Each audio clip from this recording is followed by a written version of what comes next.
Let's bring back Michael Jaafar as we wait for court to resume.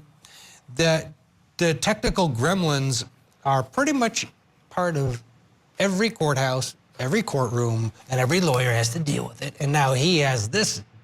There's a good chance he's not going to get this thing to work because we've seen it happen a lot. Bottom line is, he's doing a good job, right?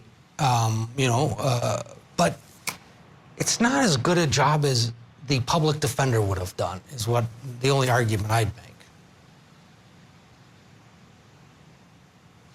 Oh, you're on mute, Michael. I'm sorry, Ted. No problem. I apologize. Yeah, I was on mute. Here's my opinion, right?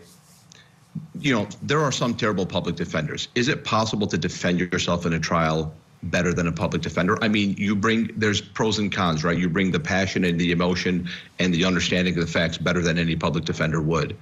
But at the same time, you're biased. You're not going to see things like an objective person. Like if somebody were to get through to this person, they would convince him to not do a lot of the things he's doing, right? Some of the things he's doing are well. Marie Pereira brought up an example of something that he did that was well, right?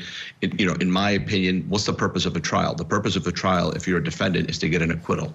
It's not to expose bad things in the prosecution and then get convicted. You're just delaying your conviction by an hour, right?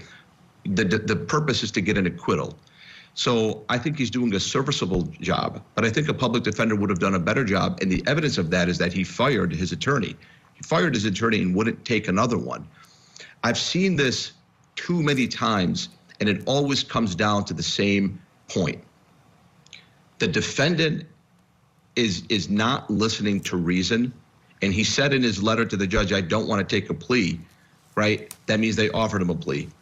This is a person where an objective observer would have told him, look, you need to take a plea here, right? I've had many instances where I would line up a really good plea. Most people don't go to trial. Most of these criminal cases, they settle in a plea because the evidence is overwhelming and you have to overcome a mountain of evidence against you, and the state has been preparing for the case longer than you've been preparing for your defense, right? That doesn't make it right. That's just the way it is.